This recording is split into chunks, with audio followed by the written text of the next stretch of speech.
So in today's lecture, we are going to start the brain stem, and the first thing that we need to do from the brain stem is the medulla oblongata. So now here is your brain stem, and the brain stem is actually the portion that is going to connect your midbrain to the spinal cord.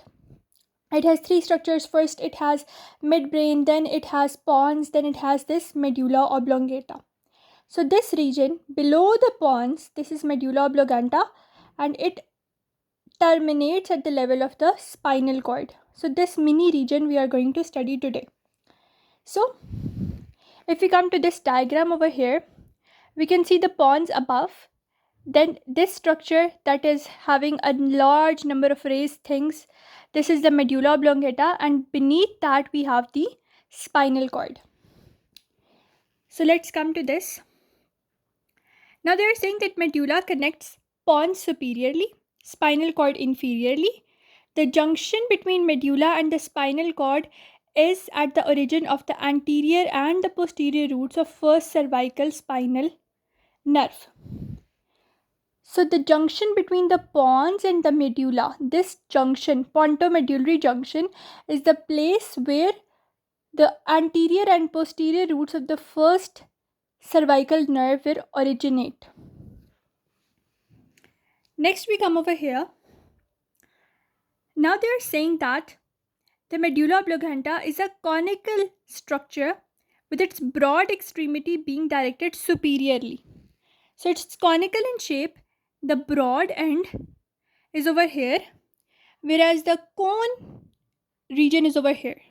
So if I show you, consider this as your pons.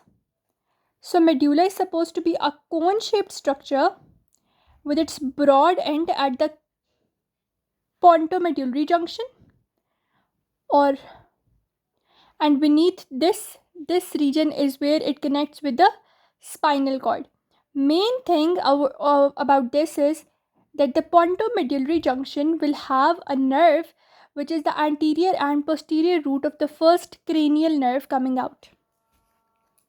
Now they are saying that the central canal of the spinal cord continues upward into the lower half of the medulla, and in the upper half of the medulla the cavity expands to become the fourth ventricle. Come to this diagram. You know, this is the spinal cord, and spinal cord has the central butterfly gray matter and the outer white matter, and in this gray matter there is this central oval shaped region. This is the central canal. But when the central canal goes up into the medulla, what happens is that this central canal becomes the fourth ventricle. If we look at the level of the spinal cord transsection or transverse section, we can see that this was the central canal that I was talking about. This was the central gray matter. It has a central canal. This was the white region of this area. But when it goes to the level of medulla oblongata, what happens is that this expanded region, it is pushed posteriorly and it becomes this fourth ventricle expanded region. Now, due to this expansion, what happens is, firstly, you have alar and basal plates. If you understand the embryology, and if you have watched my embryology playlist, you know that these are alar and basal plates, and this was the central canal, and these plates were on the anterior and posterior sides of the central canal. But when the central canal becomes the fourth ventricle, that is in medulla, these alar and basal plates, they are now lateral and medial to the fourth ventricle. You can see this can be the anterior region, this can be the posterior region, and this is the lateral and the medial region. This one is lateral, this is the medial. So alar and basal plates, which were firstly in the spinal cord, they were anterior and posterior. Now they become medial and lateral to the fourth ventricle in the medulla oblongata. Now if you come to this diagram, this is our spinal cord.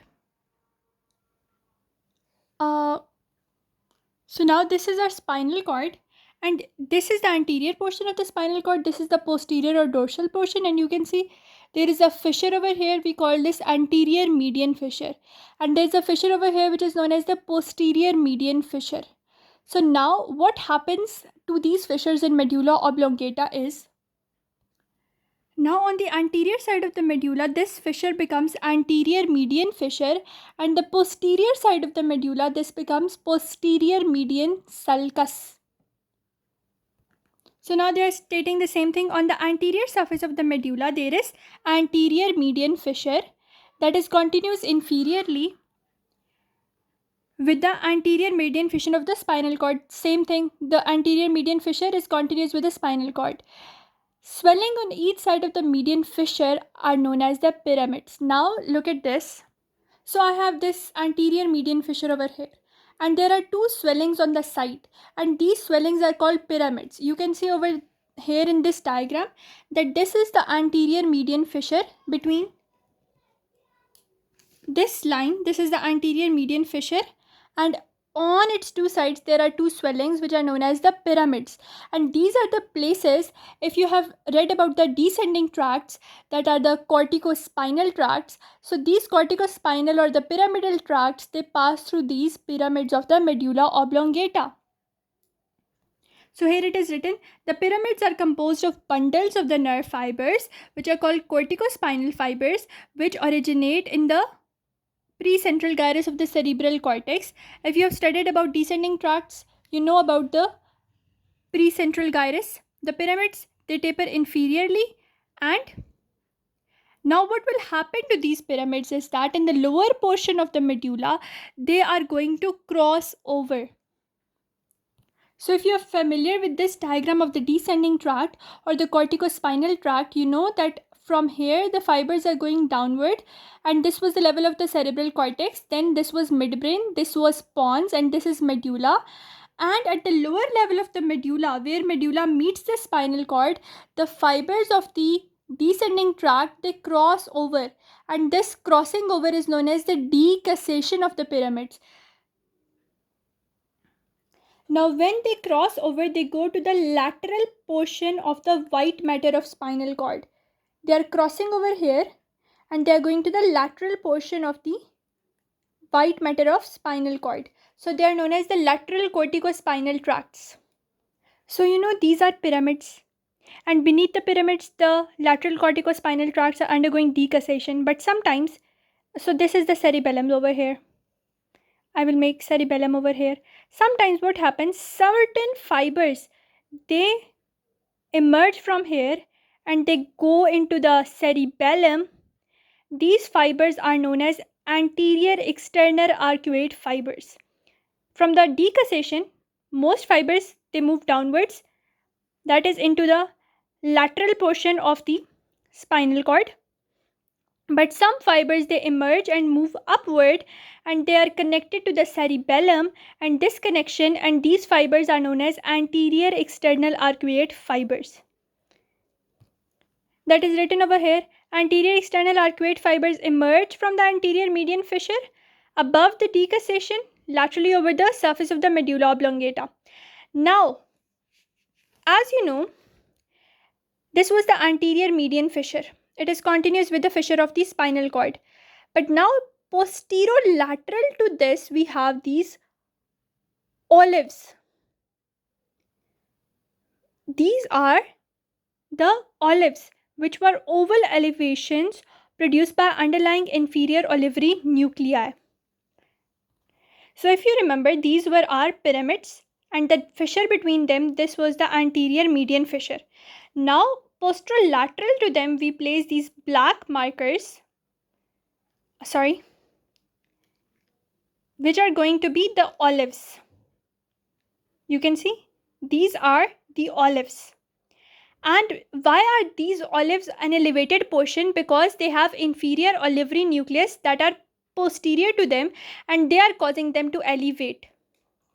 So now we have cut our medulla in this way, and we are looking at this region, which is the anterior median fissure, and on its sides these are pyramids, and posterolateral to pyramids, these are the olives.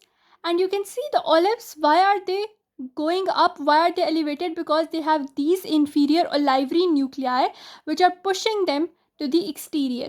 So pyramids, olives, and the inferior olivary nuclei. And what passes through these pyramids? That is the descending tract or the corticospinal tract.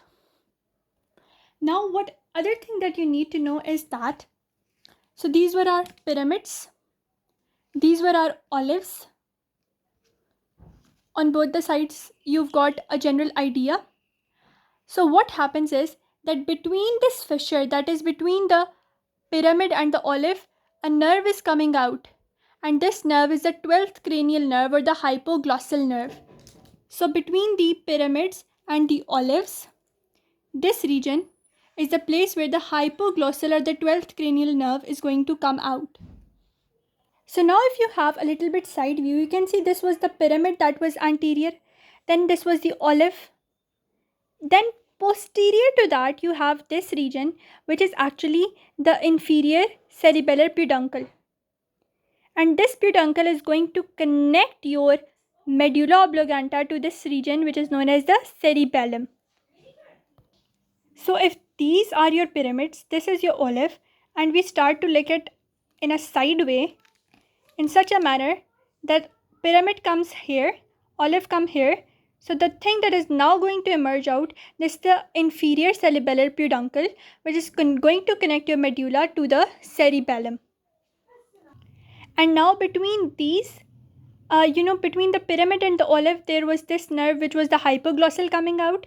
Now between this region, olive, and the inferior peduncle, this nerve is going to come out, and this nerve is three nerves, which are actually one nerve, which is the glossopharyngeal nerve, one nerve, which is the vagus nerve, and one nerve, which is the accessory nerve, cranial root of the accessory nerve. So vagus, glossopharyngeal, and cranial root of accessory nerve.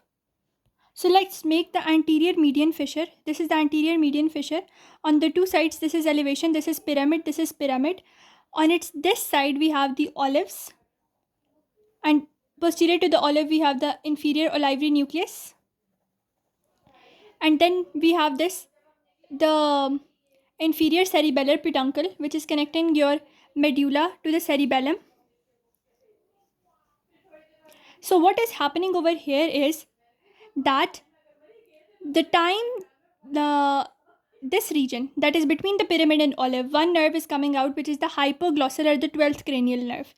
Between the olive and the inferior cerebellar peduncle, three nerves are coming out. One nerve is the glossopharyngeal, other is the vagus, and another is the accessory nerve with its cranial root. So what actually happens is, if you have this midbrain, this pons, this medulla, this cerebellum. So this was the superior peduncle, this was middle cerebellar peduncle, and this was inferior cerebellar peduncle. So three nerves, they are going to come out. One nerve, which is the glossopharyngeal, another nerve, which is the vagus, another nerve, which is the accessory part of cranial nerve, accessory part, or accessory nerve cranial part. And the spinal part of this accessory nerve is coming from the lower portion, that is from the spinal cord. So this is how three nerves are emerging from the medulla oblongata. Now if we come to the posterior side, I showed you this portion, and there was a sulcus, which is known as the posterior median sulcus. This region, this sulcus is the posterior median sulcus, and on both sides of this sulcus, we have the tubercles, which are gracile tubercles, and on lateral to those, we have the cuneate tubercles. This was the gracile, this was cuneate. And if you know the ascending tracts, there was nucleus gracilis, nucleus cuneatus, nucleus gracilis, nucleus cuneatus. Gracilis was having the fasciculus gracilis coming to it, and this was having the impulses from lower limb. The cuneate one were having the impulses from upper limb. So what is actually behind these tubercles? Behind the gracile tubercle, you have the gracile nucleus. Behind the cuneate tubercle, you have the cuneate nucleus. And now it connects with your inferior cerebellar peduncle. So one thing that you need to know over here is anterior median fissure, the posterior median sulcus. Anterior median fissure has two big things, the pyramids. On that side, olives, and behind these we have the inferior olivary nucleus. Then on both the sides of the or posterior sides of the olives, we have this inferior cerebellar peduncle. Now, if we look at from the back side or the dorsal side, we have this posterior median sulcus. On its lateral sides, we have this region which is the gracile tubercle. A little bit more laterally, the cuneate tubercles. Gracile are having nucleus gracilis. Cuneate are having nucleus cuneatus. That is the main thing that we need to know. So the thing that I was telling you, that the posterior median sulcus, on each side of the median sulcus, elongated swelling gracile tubercle, which are having underlying gracile nucleus. Similarly, lateral to them, we have cuneate tubercles, which are having cuneate nuclei. One thing that you need to know is this is the portion of medulla and this is the pons above. So the superior portion of the medulla has the floor of one thing, and that is the floor of the fourth ventricle. So this thing when you will study further, you will get to know, but this is the posterior side of the medulla, and this is the superior side, which is actually forming floor of the fourth ventricle. And if you look at it posteriorly, this region, it is known as the posterior median sulcus. On its two sides, we have swellings which are gracile tubercles, and on this side we have the cuneate tubercles, and after that we go to the level of this inferior cerebellar peduncle. Similarly, on its anterior side we had the anterior median fissure, on its sides we have the pyramids, posterolateral we had this olives, and at that region there was something originating, that was the inferior cerebellar peduncle, connecting it to the cerebellum. So this is how we characterize the internal structure of medulla.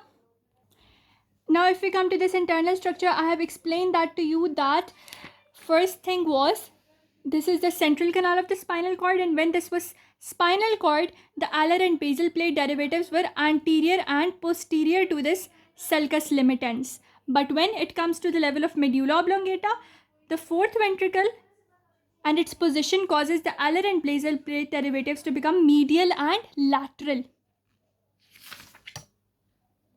In spinal cord, the alar and basal derivatives are anterior and posterior to sulcus limitans, whereas in the case of medulla oblongata, due to the presence of fourth ventricle, they become lateral and medial to the sulcus limitans. Now here we will study about the internal structure of the medulla oblongata. It has 4 levels: level of decussation of lemnisci, level of the olives, level just inferior to the pons. So we will start from the spinal cord. Above that level, this is the level that is having decussation of the pyramids. Above that, there will be the level of decussation of the lemnisci. Above that, there will be a level of the olives. Above that, there will be a level which will be the level that will connect the medulla oblongata to the above pons. So 4 levels are there, and we are going to discuss it one by one in each video.